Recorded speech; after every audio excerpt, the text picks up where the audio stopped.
우리 계속해서 다윗 이전의 다윗, 사무엘상 이 뒷부분의 말씀을 가지고 왕이 되기 전에 광야에서 하나님께서 다윗을 어떻게 왕으로 다듬으셨는지 그래서 우리 시리즈 설교를 통해서 살펴보고 있습니다.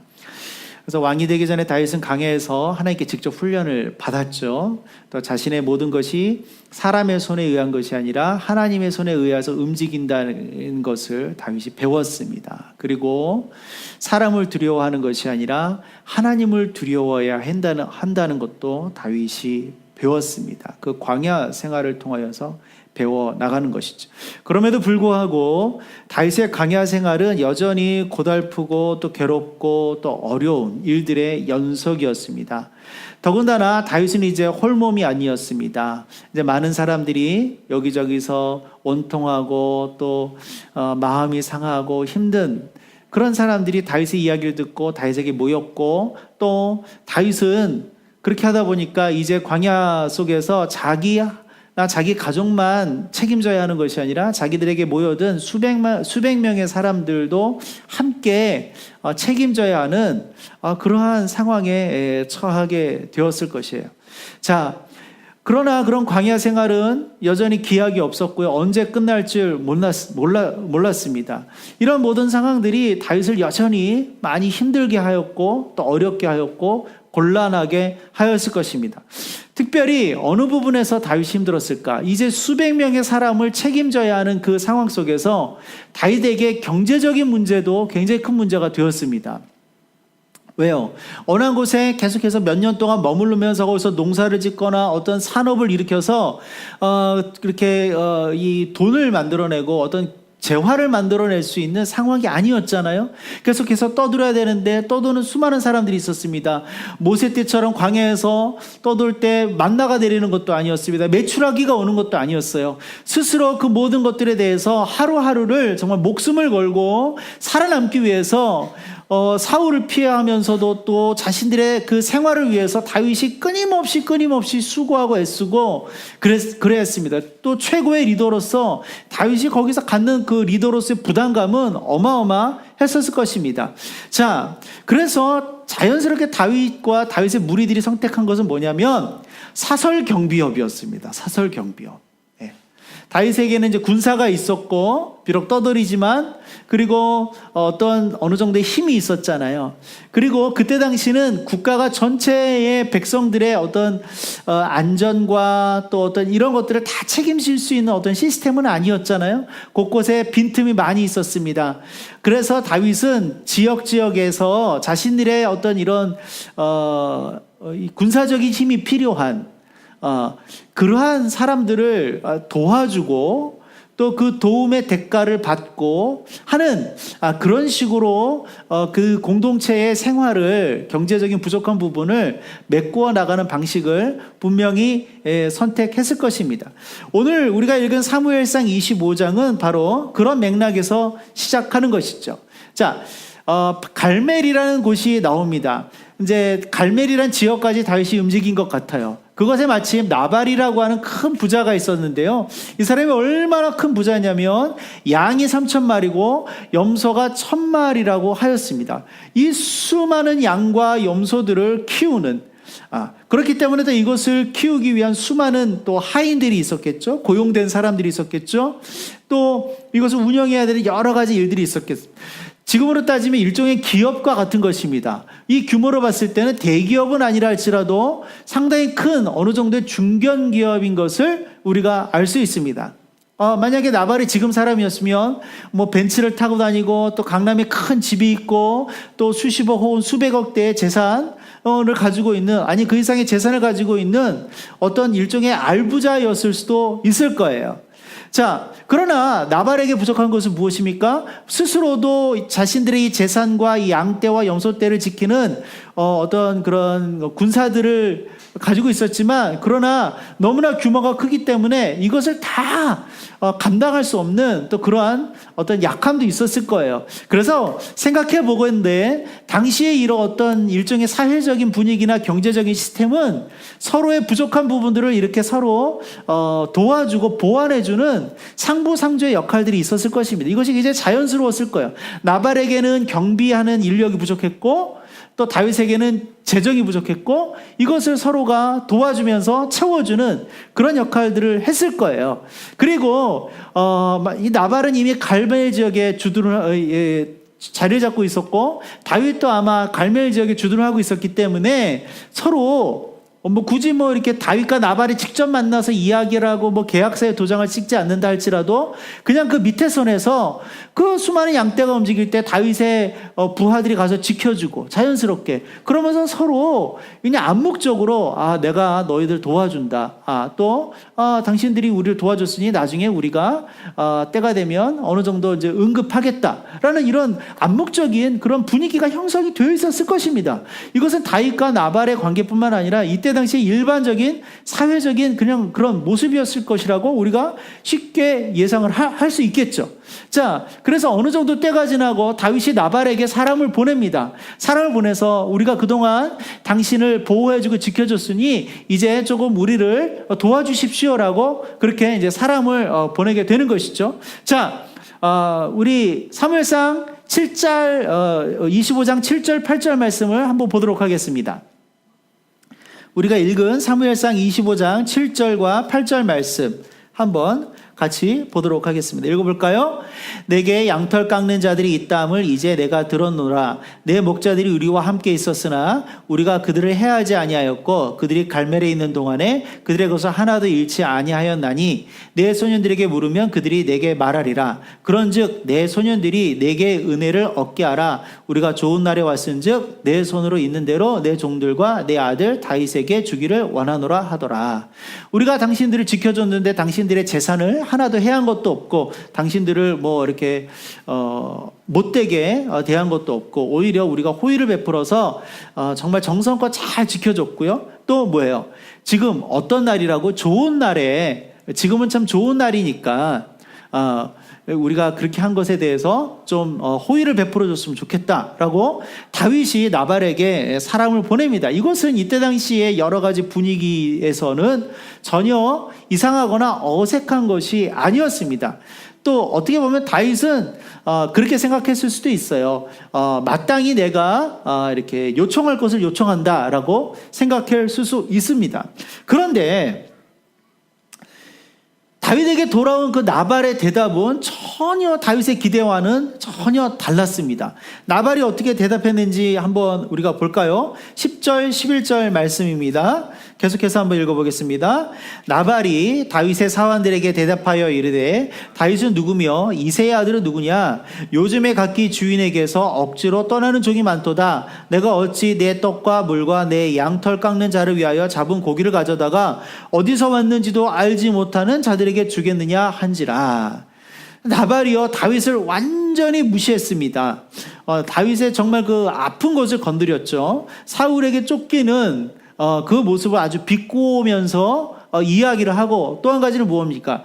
이 특별히 11절 말씀은 이게 무슨 말이에요? 내가 내 하인들에게 줄 것은 있지만 너희들한테 줄 것은 없다라고 이야기하는 것입니다. 실제로 그리고 뒷부분에 보면 그날 밤에 하인들과 밤새도록 잔치를 베풀었는데 그 잔치를 왕이 베푸는 잔치처럼 큰 잔치를 베풀어서 밤새 흥청망청 놀았다고 기록이 되어 있어요. 이것을 보면 나발이 얼마나 다윗을 박대했는지 알 수 있습니다. 자, 성경에 보면 나발은요, 완고하고 행실이 악한 자, 그 다음에 불량한 자라고 표현하고 있습니다. 부모에게 재물을 이어받았든지 아니면 어떠한 굉장히 아주 악한 방법으로 이렇게 큰 재물을 모았던지 모르겠지만 이 사람은 굉장히 큰 부자였음에도 불구하고 완고하고 행실이 악하고 불량한 사람이었어요. 메시지 성경은 무엇이라고 하냐면 잔인하고 야비한 자, 꽉 막힌 자라고 표현하고 있습니다. 여러분, 더 가졌다는 것은 무엇일까요? 우리가 사는 이 사회에서 더 가졌다는 것, 남들보다 좀 더 가졌다는 것, 돈을 더 갖고 있고 명예를 더 가지고 있고 권력을 더 가지고 있다는 것은 무엇을 의미하는 것일까요? 그 가진 것으로 말미암아 그렇지 못한 자들에게 베풀어주고 나누어주고 관용하라, 배려하라는 것이 굉장히 큰 의미입니다. 우리가 역사적으로 봤을 때도 가진 자들이 그렇게 하지 않고 그것을 더 독점하려고 할 때에 역사적으로 사회적으로 언제나 큰 혼란과 문제가 일어났던 것을 우리가 알 수 있는 것입니다. 지금 몇 주 연속 시민들이 주말마다 저렇게 광장에 나가서 시위를 하고 있는데 제가 어제 잠깐 나가봤어요. 정말 그냥 평범한 사람들이, 우리가 전철에서 볼 수 있고 시장에서 볼 수 있는 그런 평범한 사람들의 평범한 표정들입니다. 아이들도 데리고 나오고 어르신들도 있고 뭐 연인끼리 손잡고 나오고. 그런데 그들이 왜 그렇게, 어제는 거의 주최 측으로서 100만 명의 사람들이 나왔다는데 왜 그렇게 나올까요? 자신들의 손으로 권력을 위임한 사람들이 그것을 올바로 행사하지 않고 자기들만의 것으로 독점하여서 사리사욕을 채운다는 것에 대한 이야기들을 너무나 많이 듣기 때문에 거기에 대한 무엇이 일어나는 것입니까? 분노가 일어나는 것이죠. 그래서 그것을 나름대로 표현하기 위해서 저렇게 광장으로 나가고 있는 것입니다. 남들보다 좀 더 가진 자들에게는 무엇이 필요해요?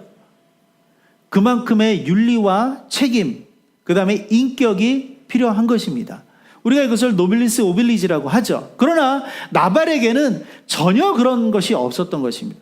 지금 만약에 어떤 중견기업이나 대기업, 이런 정말 그 사회적으로 알만한 사람들이 전혀 사회에 대해서 기여하지 않고 베풀지 않으면 그것은 굉장히 많은 비난을 받겠죠. 그렇죠? 그리고 오히려 뒤에서 사리사욕을 채우고 자신들만을 위해서 그런 일들을 한다면 얼마나 많은 비난을 받겠습니까? 바로 나발이 그런 경우였던 것이죠. 그리고 다윗에게 그의 인격을 모독하고 또 그의 어떤 처지를 모독하면서 이런 대답을 줬을 때 다윗이 그것을 무엇으로 받아들인 것입니까? 개인적으로 모욕이라고 받아들인 것이에요. 모욕이라고. 심지어는 다윗뿐만 아니라 그 광경을 바로 옆에서 지켜보았던 나발의 하인도 다윗에게 나발이 모욕을 주었다라고 생각하고 있습니다. 그렇게 아비가일에게 이야기하는 것이죠. 여러분, 모욕이 무엇입니까? 모욕이 무엇이에요? 모욕. 그런 거죠. 산절에 보면 이렇게 되어 있습니다. 깔보고 욕되게 하는 것을 모욕이라고 합니다. 경멸하고 비하하고 조롱하고 무시하는 행위를 모욕이라고 했습니다. 누군가 나를 모욕했다. 내가 누군가에게 모욕을 당했다. 굉장히 기분이 나쁘고, 기분이 나쁜 정도가 아니라 화가 나죠. 그렇지 않겠습니까? 참지 못하는 것 아니겠어요? 더군다나 이때 당시는 명예가 그 어떤 것보다도 중요하게 취급받던 시대입니다. 명예가 그 어느 것보다도 중요하던 때였어요. 그리고 현실적으로 보았을 때 다윗에게 남아있는 건 무엇밖에 없어요? 자존심밖에 없어요. 지금 돈이 있어요? 권력이 있어요? 뭐가 있어요? 스스로에 대한 자존심밖에 없는 건데, 자기가 마땅히 요청할 수 있는 상황이라고 여겨서 그렇게 요청을 했음에도 불구하고 나발에게 돌아온 대답이 너는 누구냐? 요즘은 주인을 피해서 도망다니는 사람들이 많다더라. 내가 내 하인들에게 밤새도록 먹고 마시고 줄 만한 음식은 있지만 너희들에게 줄 것이 없다라고 이야기하였을 때, 그런 이야기를 들었을 때 다윗은요, 당연히 모욕을 느끼는 거죠. 모멸감을 느끼는 거죠. 우리 그 영화 제목은 생각이 안 나지만 그 유명한 대사 있죠? 너는 나에게 모멸감을 줬어 라는 그 대사 있지 않습니까? 그 하나 때문에 그 영화 속에서 이 깡패 두목이, 그 영화 주인공이 누구죠? 이병헌인가요? 장동건인가요? 끝까지 죽이려고 하지 않습니까? 잘못된 것이지만 하여튼 다윗은 이런 모멸감을 받은 거예요. 정성껏 호의를 베풀어 왔는데 돌아온 것이 이런 모멸감이라면 그 모욕을 다윗은 참을 수가 없었던 것입니다. 그래서 다윗은 뭐예요? 그 이야기를 듣자마자 즉각 자기 휘하했던 군사를 일으켜서 나발을 치러 갑니다. 나발뿐만 아니라 나발의 밑에 있는 모든 남자들을 내가 다 치겠다라고 하면서 내 이 모욕을 갚겠다라고 일어납니다. 자, 그 자신이 거느린 군사가 600명 정도가 되었던 것 같아요. 그런데 200명만 남겨두고 모든 식구들을 지키게 남겨두고 남겨둔 사람의 2배에 달하는 400명의 사람을 이끌고 나발을 치러 갑니다. 이것만 보아도 다윗이 지금 얼마나 그 모멸감에 분노가 일어났는지 우리가 잘 알 수 있습니다. 정말 만약에 그렇게 다윗이 그 분노를 가지고 나발에게까지 갔다면 어마어마한 살육이 일어났을 수도 있었을 것입니다. 그렇죠? 그러나 다행스러운 것은 그러한 일이 일어나지 않았다는 것입니다. 왜요? 그 소식을 뒤늦게 들은 나발의 아내 아비가일이 수고한 노력 때문이었습니다. 성경은 나발과는 달리 아비가일을 총명하고 아름다운 여인이라 라고 표현하고 있습니다. 아름답기만 해도 너무 좋은데 거기다가 뭐예요? 총명하다라고 했습니다. 할렐루야, 아멘. 여기 계신 모든 여성분들이 아름답고 총명하기를 주님의 이름으로 축복합니다. 아비가일이 바로 그런 여자였던 것 같아요. 남편 나발이 다윗에게 모욕을 주었다는 이야기를 듣자마자 아비가일은 무엇인가 굉장히 잘못 돌아가고 있고 어마어마하게 끔찍한 일이 일어날 수 있다는 것을 직감하고 판단했습니다. 그리고 어떻게 했어요? 다윗이 어떻게 반응할 것을 충분히 예측하고 그것을 막기 위해서 서둘러서 움직이는 것을 볼 수 있습니다. 자, 18절, 19절 말씀도 한번 같이 읽어보도록 하겠습니다. 18절, 19절 말씀입니다. 아비가일이 급히 떡 200덩이와 포도주 2 가죽부대와 잡아서 요리한 양 5마리와 볶은 곡식 5세아와 건포도 100송이와 무화과 뭉치 200개를 가져다가 나귀들에게 싣고 소년들에게 이르되 나를 앞서가라. 나는 너희 뒤에 가리라 하고 그의 남편 나발에게는 말하지 아니하니라. 보세요. 어마어마한 음식과 또 포도주를 하인들에게 보냅니다. 하인들을 통해서 다윗에게 보냅니다. 그리고 본인은 뭐예요? 따로 더 빨리 다윗이 움직일 만한 곳을 향해서 그 길목으로 따라 거꾸로 만나러 가는 것이죠. 20절이 이렇게 되어 있습니다. 20절도 읽어볼까요? 아비가일이 나귀를 타고 산 호젓한 곳을 따라 내려가더니 다윗과 그의 사람들이 자기에게로 마저 내려오는 것을 만나니라. 철저하게 계산된 행동이었습니다. 그래서 다윗을 만나요. 다윗은 이미 나발에게 받은 모욕 때문에 분노가 가득하였고 그리고 이미 선포했습니다. 나발과 그의 무리들을 내가 전멸시키겠다라고 선포하고 그 길을 나서고 가는 중이었습니다. 그런데 그 자기가 전멸해야 되겠다. 나에게 모멸감을 준 그 나발에게 보복해야 되겠다라고 하는 그 나발의 부인 아비가일이 갑자기 자기에게 나타나서 자기를 만나자마자 그 발 앞에 바짝 엎드려서 화해를 요청하는 것이죠. 무엇이라고 할까요? 나발이 다윗에게 한 그런 말은 개의치 말아달라. 왜? 내 남편 나발은 내가 생각해도 어떤 사람이다? 미련한 사람이다 라고 이야기합니다. 그러면서 다윗의 마음을 누그러뜨리는 거죠. 나발은 사실 당신이 상대할 만한 사람조차도 안 됩니다. 괜히 그런 거 가지고 너무 화내지 않으셔도 됩니다라는 것을 담고 있는 메시지인 거죠. 그러니까 그런 얘기를 들을 때 다윗이 이제 마음이 이제 살짝 좀 누그러졌겠죠. 그런데 이 정도에서 끝나는 것이 아니라 아비가일이 얼마나 지혜롭게 이야기하는지, 그리고 그 지혜가 하나님께로부터 나온 것인지 우리가 오늘 본문 30절과 31절을 자세히 보면 알 수 있습니다. 자, 30절, 31절 말씀 우리가 한 목소리로 함께 읽어보겠습니다. 여호와께서 내 주에 대하여 하신 말씀대로 모든 선을 내 주에게 행하사 내 주를 이스라엘의 지도자로 세우실 때에 내 주께서 무죄한 피를 흘리셨다든지 내 주께서 친히 보복하셨다든지 함으로 말미암아 슬퍼하실 것도 없고 내 주의 마음에 걸리는 것도 없으시리니 다만 여호와께서 내 주를 후대하실 때에 원하건대 내 주의 여정을 생각하소서 하니라. 이미 아비가일은 무엇을 알고 있었어요? 하나님이 다윗을 이스라엘에 언젠가는 왕으로 세우실 것이라는 것을 아비가일은 알고 있었던 것이.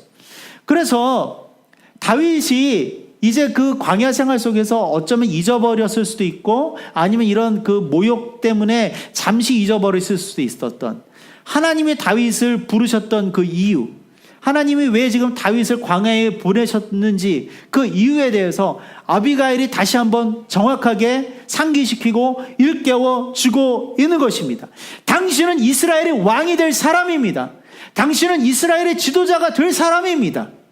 그런데 이런 하찮은 나발 같은 사람 때문에 받았던 모욕을 참지 못해서 그것을 보복하고 거기서 피를 흘린다면 나중에 다시 당신이 왕이 되었을 때 당신에게 돌아올 그 수많은 비난과 또 그 어떤 책임 어떻게 감당하시려고 하십니까?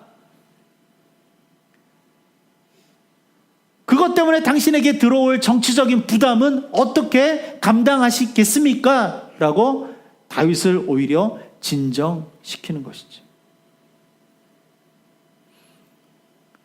그럼 우리가 아비가일의 이 말을 뒤바꿔서 만약에 다윗이 나발을 그렇게 정말 잔인하게 나발에게 복수를 하였다면 그것은 다윗 개인으로서는 해도 상관은 없는 일이지만 그랬다면 나중에 다윗이 정말 왕이 되었을 때 왕이 되는 과정에서 얼마나 그것이 다윗에게 큰 여러모로 부담이 실제로 되었겠습니까? 아비가일이 그것을 일깨워 준 것이죠. 그리고 그 말을 듣는 다윗은요, 자신의 분노를 수그러뜨립니다. 누그러뜨립니다. 여러분, 우리가 살다 보면 누구나 다 모욕을 당하게 되어 있습니다. 모욕은 피할 수 없는 것입니다. 그리고 그 모욕은 사실은 정말 다윗처럼 견디기가 너무나 힘들죠. 우리 아이들도 모욕당하는 것, 무시당하는 것 정말 참기 힘들어합니다. 그거는 사람이면 다 갖는 거예요. 그래서 대부분의 사람은 그 모욕을 당하는 것, 모멸감을 받은 것에 대해서 어떻게 대처합니까? 반응합니까? 보복하는 것이죠. 있는 그대로 보복합니다. 이것이 또한 세상의 법입니다. 눈에는 눈으로, 이에는 이로. 이 함무라비 법전의 그 일들이 지금까지도 이 현대사회의 모든 법에도 그대로 반영되고 있는 것 아니겠습니까? 그러나 그 법을 뒤엎은 분은 누굽니까? 예수님이죠. 원수를 사랑하라.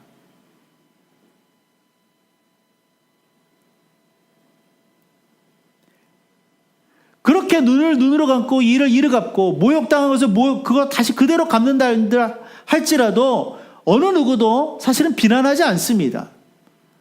마땅히 한 것을 하였다고 이야기합니다. 다윗도 그러려고 하였어요. 그러나 다윗은 아비가일의 결정적인 도움으로 그것을 뛰어넘었습니다.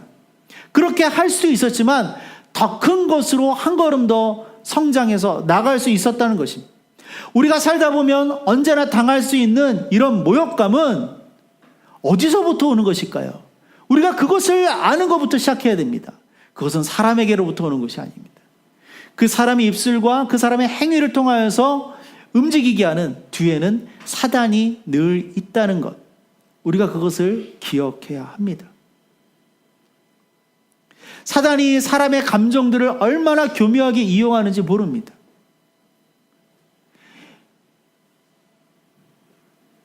사단은 그 모욕감으로 말미암아 모욕감을 주는 것으로 말미암아 무엇을 노릴까요? 우리가 하나님께 받았던 정체성을 잃어버리게 하는 것입니다. 좀 더 표현하면 우리가 하나님께 받은 각자의 인생의 사명과 비전이 있습니다. 그것이 크던 작던 하나님과 맺은 언약들이 있습니다. 우리가 정말 하나님 안에서 가야 할 길이 있습니다. 그것은 하나님 나라를 향해서 가는 것이고 하나님 나라를 성취해 나가는 것이죠. 그래서 하나님께 영광을 돌려드리는 것이고 내가 진정으로 하나님 안에 거하고 복을 누리는 것입니다. 그러나 사단은 최대한 이것을 방해하는 것이죠. 특별히 감정의 영역에서 이것을 많이 방해하는데 우리가 모욕을 받았을 때 그것을 잃어버리게 하고 잊어버리게 하는 것이 다윗이 지금 그렇습니다. 그는 어찌하든 왕이 되는 길을 걷는 거예요. 그가 지금 그것을 인지하고 있던 인지하지 못하고 있던 그 길을 하나님 걸어가게 지금 하시면서 하나하나 다듬어 나가시는 것입니다. 사단도 그것을 알기 때문에 최대한 방해를 하겠죠. 어마어마한 모멸감을 주었습니다. 그 모멸감 보통 다른 사람처럼 다윗도 불끈하여서 일어나서 내가 나발을 다 죽여버리겠다라고 군사를 켜서 나왔습니다.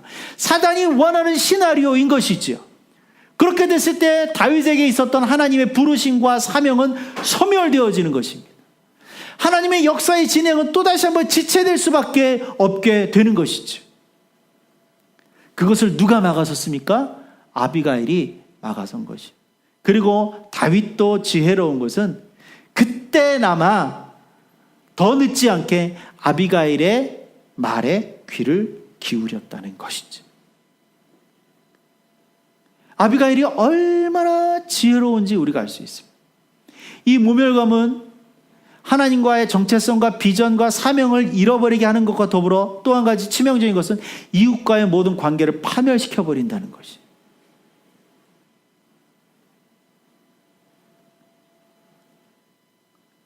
아비가일은 다윗보다도 더 다윗이 후에 왕이 되어야 할 인물이라는 것을 분명히 알았습니다. 그래서 그것을 극복하게 도와주는 도구로 쓰임 받았다는 것이죠. 여러분, 이 이야기 속에서 하나님께서 다윗에게 무엇을 가르쳐 주시고 무엇을 훈련시켜 주시는 것일까요? 네가 진짜 한 나라의 왕이 되기 위해서는 모욕감도 극복할 줄 알아야 한다. 이것이 실제적으로 삶 속에서 또 지도자에게 어마어마하게 큰 문제가 되기 때문에 그런 것입니다. 지금 우리가 접하는 수많은 지도자들 중에 그들의 그 개인적인 모멸감과 모욕감을 극복하지 못해서 그런 사적인 감정을 공적인 영역으로 옮겨서 그것으로 잘못 풀어내어서 모든 공동체가 고통을 당하는 것을 우리가 너무나도 많이 보지 않습니까? 그것을 하나님이 다윗에게 요구하시는 거죠. 모멸감은 사단에게서 온 것이고 그것이 결국 너의 정체성과 너의 데스티니를 파괴하려 하는 것이고 공동체를 파괴하려 하는 엄청난 고리이기 때문에 네가 그것을 끊어내야 한다. 스스로 그것을 이겨내야 한다. 가르치는 거죠. 여러분, 모욕은 그러면 이 말씀을 통해서 우리가 배울 수 있는 어떻게 극복할 수 있을까요? 모욕은요, 모멸감은요, 우리가 다 받을 수 있는 그 모욕과 모멸감은 현재가 아닌 미래를 바라볼 때 극복해 나갈 수 있는 것입니다. 모멸감의 특징은 무엇인지 아세요? 끊임없이 자기를 현재와 과거에 얽매어 놓습니다. 저 사람이 어떻게 나를 얘기했고 어떻게 나를 얘기했고 그래서 이전에 말하지 않았던 이야기까지도 생각나게 하고 어떤 상황도 생각나게 하면서 계속해서 거기에 빠져들어가게 합니다. 그래서 현재에서 내가 이것을 어떻게 내가 복수할 수 있을까? 어떻게 내가 멋지게 내가 이것을 되갚을 수 있을까? 그것에만 끊임없이 함몰하게 만듭니다. 그래서 절대로 한 발짝도 앞날을 향해서 미래를 향해서 걸어나가지 못하게 발목을 붙들어 놓습니다.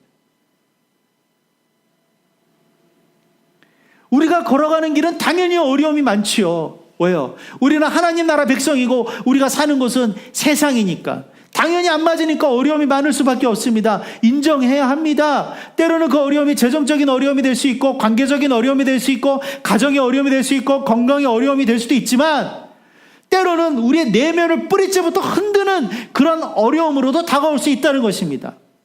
그 중에 하나가 바로 모욕감, 모멸감이라는 것이죠. 그 모멸감에 쓰러지는 순간 우리의 사명도 우리의 정체성도 휘청거리게 됩니다. 그러나 다윗처럼 그 모욕감을 딛고 일어서는 순간 미래에 성취해 나갈 그 사명을 우리가 향해서 한 걸음 더 다가갈 수 있고, 그렇게 되면 더 이상 그 모멸감과 모욕감은 우리의 삶에 어떠한 영향도 끼치지 않게 된다는 것이죠. 현재를 보는 것이 아니라 미래를 보아야 되는 것입니다. 세상을 보는 것이 아니라 하나님을 봐야 되는 것입니다. 이 땅의 나라를 보는 것이 아니라 하나님 나라를 보아야 하는 것입니다. 당장의 보복보다는 미래의 하나님의 뜻을 성취함으로써 그 모욕감이나 그런 모욕을 주었던 대상에게 보복하는 것이 훨씬 더 좋은 방법이 될 수 있다는 것을 우리가 알아야 합니다. 로마서 12장 19절 21절에서 사도 바울은 우리에게 이렇게 권면합니다. 우리 한번 같이 읽어볼까요? 내 사랑하는 자들아, 너희가 친히 원수를 갚지 말고 하나님의 진노하심에 맡기라. 기록되었을 때 원수 갚는 것이 내게 있으니 내가 갚으리라고 주께서 말씀하시니라. 내 원수가 줄이거든 먹이고 목마르거든 마시게 하라. 그리함으로 내가 숯불을 그 머리에 쌓아 놓으리라. 악에게 지지 말고 선으로 악을 이기라. 아멘. 악에게 지지 말고 선으로 악을 이기라. 이것이 하나님이 우리에게 이 세상을 어떻게 복음대로 성경대로 하나님 말씀대로 살아가는 것인가에 대한 말씀입니다. 예수님이 말씀하셨잖아요. 원수를 사랑하라. 원수도 사랑하라. 원수를 원수로 갚지 말아라. 그래야지 세상이 발전할 수 있고 진보할 수 있고 하나님 나라가 이 땅 가운데 임하는 일들이 더 촉진될 수 있는 것입니다. 예수님이 먼저 이 길을 걸어가셨던 분이에요. 이사야서 53장에 이미 그것을 예언했죠. 그는 멸시를 받아 사람들에게 버림받으며 강고를 많이 겪었으며 질고를 아는 자라. 마치 사람들이 그에게서 얼굴을 가리는 것 같이 멸시를 당하였고 우리도 그를 귀히 여기지 아니하였도다. 예수님이 이 세상에서 얼마나 많은 멸시와 모욕을 당하셨습니까? 그것을 이미 이사야에서 예언하였고 실제로 예수님이 그렇게 그 길을 걸어가셨습니다. 그러나 예수님은 어떻게? 어린 양처럼 한마디 변명도 하지 아니하시고 저항도 하지 아니하시고 그냥 십자가에서 돌아가셨습니다. 그러나 더 놀라운 것은 십자가에서 부활하셨다는 것입니다. 그래서 진짜 저 멸시와 모욕을 이기셨고요, 영광과 승리의 길로 들어가셨습니다. 우리가 세상에서 취해야 할 길은 십자가의 길인 것입니다. 남들이 우리에게 모욕을 주고 우리가 어떤 그런 상황에 빠졌을 때 그저 그냥 현실에 빠져서 괴로워하고 어떻게 보복할까 이것을 고민하고 몰두하는 것이 아니라, 그래서 우리의 에너지를 뺏기는 것이 아니라 하나님 나라를 바라보고 예수님 가신 길을 바라보고 오히려 그렇게 가야 하는 것이죠. 히브리서 기자는 이렇게 이야기합니다. 같이 읽어볼까요? 믿음의 주여 또 온전하게 하시는 이 예수를 바라보자. 그는 그 앞에 있는 기쁨을 위하여 십자가를 참으사 부끄러움을 개의치 아니하시더니 하나님 보좌 우편에 앉으셨느니라. 할렐루야. 아멘. 이것이 성도가 걸어가야 할 길입니다. 이것이 믿는 사람들이 걸어가야 할 길입니다. 이것이 교회가 걸어가야 할 길입니다. 지금 이 세상에 얼마나 많은 갈등과 얼마나 많은 분열이 있습니까? 진짜 이 갈등과 분열이 해결돼야 되는 것은 예수 그리스도의 십자가의 길을 가는 거죠. 우리가 진정으로 이 세상에 목소리를 낼 수 있기 위해서는, 우리가 이 세상에 진정으로 진리의 목소리를 외칠 수 있기 위해서는 이 길을 걸어가야지 사람들이 우리의 목소리에 귀를 기울이는 것입니다. 저는 생각합니다. 저는 그렇게 믿습니다. 지금 저 광장에서 수많은 사람들이 외치는 소리들이 다 옳은 이야기입니다. 다 바른 이야기입니다. 저는 동의합니다. 그러나 거기에서만 그치면 안 된다고 저는 생각하는 거예요. 그러면 그렇게 됐을 때 그 다음에 어떻게 할 것인가? 그 공허함과 그 허전함과 그 막막함은 어떻게 할 것인가? 우리는 이미 그것을 보고 그것에 대해서 이야기해 줄 수 있어야 되는 것입니다. 그것을 선포해 줄 수 있어요. 이래야지 이것이 교회고 이것이 기독교이고 이것이 신앙인인 것이죠. 하지 말라는 것이 아닙니다. 그러나 똑같은 수준에서 이야기하면 그것은 그냥 그저 그렇고 그런 신앙으로 머물게 될 것입니다. 왜 예수의 십자가의 가르침이, 왜 그 복음의 삶이 2000년 동안 끊어지지 않았을까요? 아주 변방에서 그냥 한 시골 동네에서 일어났던 작은 일입니다. 작은 사람입니다. 그러나 로마 제국이 멸망하고 모든 제국들이 망하고 모든 종교들이 사라지는데 어떻게 예수의 가르침과 예수의 삶의 그 발자취는 여전히 수많은 사람들에게 영향을 미칠까요? 십자가 때문인 것입니다. 예수님이 진짜 승리하신 분입니다. 다윗이 아비가일의 조언과 충고를 받아들여서 그 길을 되돌렸던 것처럼 우리가 개인적으로나 또 여러 면에서 우리가 당하게 되는 그러한 모멸감이나 모욕감들 괴롭고 어렵지요. 그러나 우리가 좀 더 성숙하게 바라보고 또 대처하는 그런 믿음의 사람들이 되시기를 주님의 이름으로 축복합니다. 다윗은 이렇게 한 걸음 더 왕이 되어가는 큰 산을 넘어갔습니다. 우리도 하나님 나라 쓰임받기 위해서 가는 일에 우리가 이 큰 산들을 넘어가는 우리들이 되시기를 주님의 이름으로 축복합니다. 아멘.